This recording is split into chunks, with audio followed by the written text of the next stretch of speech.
یہ ہے آپ کی تعلیم۔ میں ایک نقل مبارک سناتا ہوں، آپ ذرا غور سے سنیے۔ امامنا و سیدنا مہدی موعود علیہ الصلوۃ والسلام نے ایک دفعہ فرمایا، ہمارے بھائی یعنی اولیاء کرام پچھلے آپ سے پہلے ہمارے بھائی نزدیک کا راستہ چھوڑ کر چکر کے راستے سے چلے اور مقصود کو حاصل کیا، کیونکہ وہ طلب میں سچے تھے اور ان کا مقصود خدا تھا۔ انہوں نے اپنا مقصود حاصل کیا مگر وہ چکر کے راستے سے چلے۔ صحابہ نے عرض کیا، میرا جی نزدیک کا راستہ کون سا تھا اور گردش کا راستہ کون سا؟ تو آپ نے ارشاد فرمایا، راہ خدا میں بے اختیار کیوں نہ ہوئے،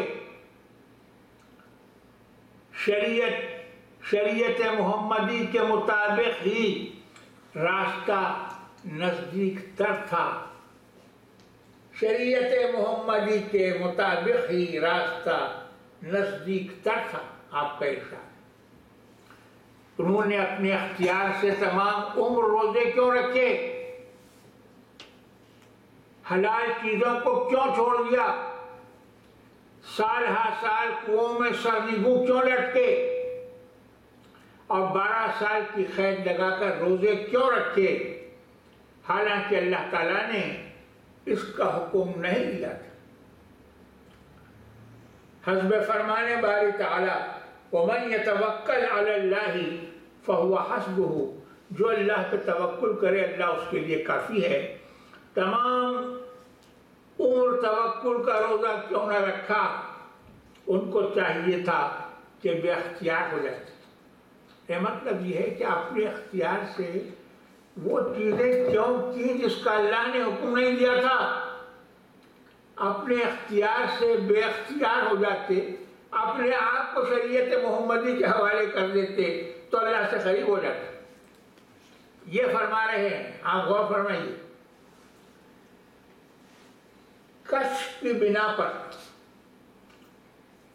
شریعت کے اتباع میں ذرا برابر کوتاہی کو آپ نے کبھی برداشت نہیں کیا۔ میں مثال کے طور پر بیان کر رہا ہوں، کشف کے معنی ہے کسی چیز کا کھلنا، غیب کی بات معلوم ہونا، یعنی کوئی ایسی بات جو بظاہر آپ کو معلوم نہیں ہے وہ آپ کو معلوم ہو جائے تو اس کو کہتے ہیں کشف، کھلنا۔ تو ایک دفعہ ہوا یہ کہ جماعت کی نماز ہو رہی تھی، ایک صاحب دیر سے آئے اور ان کی 1 یا 2 رکعت چھوٹ گئی، نماز میں شریک ہوئے اور انہوں نے فرض نماز ادا کی۔ امام نے سیدھی جانب سلام پھیرا تھا، دوسری جانب ابھی سلام نہیں پھیرا تھا کہ وہ صاحب اپنی بچی ہوئی نماز، چھوٹی ہوئی نماز کو پورا کرنے کے لیے اٹھ کے کھڑے ہو گئے۔ نماز ہو گئی، امامنا نے ان سے نماز کے بعد دریافت کیا کہ تم نے امام کے دوسرے سلام کا انتظار کیوں نہیں کیا؟ اگر امام پر سجدہ سہو ہوتا اور وہ ایک سلام پھیرنے کے بعد سجدے میں چلا جاتا اور تم کھڑے ہو چکے تھے تو تمہاری نماز فاسد ہو جاتی۔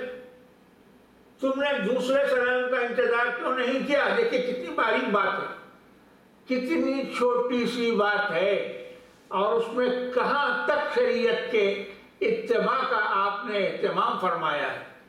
آپ نے پوچھا کہ تم کھڑے کیوں ہو گئے، دوسرے سلام کا امام کے انتظار کیوں نہیں کیا؟ تو اس صاحب نے عرض کیا کہ امام پر سجدہ سہو نہیں تھا۔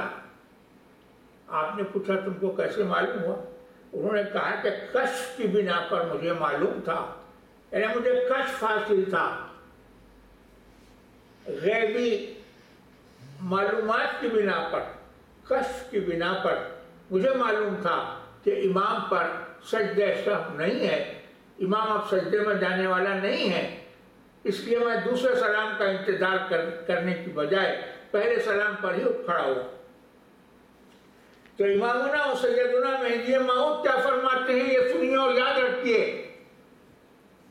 جو لوگ ناحق آپ سے دشمنی رکھتے ہیں، تعصب رکھتے ہیں، بغض رکھتے ہیں، کینہ رکھتے ہیں بلا وجہ، ان کو سوچنا چاہیے کہ ہمارے امام کا شریعت محمدی کے تعلق سے اس کی حفاظت اور اس کے احیاء کے لیے، اس کو پھر سے زندہ کرنے کے لیے ہمارے امام نے کیا کیا؟ آپ نے فرمایا کہ خاک پڑے اس کشت پر جس میں شریعت محمدی کی رعایت نہ ہو، شریعت محمدی کا پاس نہ ہو۔ میں معافی چاہتا ہوں، فارسی سے ترجمہ کر رہا ہوں۔ خاک پڑے اس کشت پر جس میں شریعت محمدی کا پاس نہ ہو۔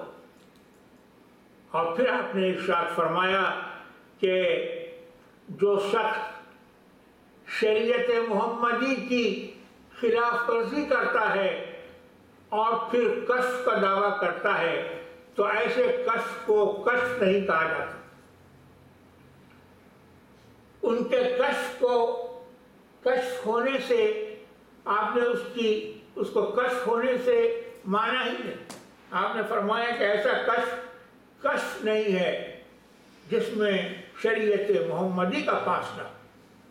آپ فرماتے ہیں خاک پڑے اس کشف پر جس میں شریعت محمدی کا پاس نہ۔ یہ ہے امام آخر الزمان خلیفۃ الرحمہ مہدی موعود علیہ السلام کی ہستی، جس نے شریعت محمدی کا احیاء فرمایا، اس کو زندہ کیا۔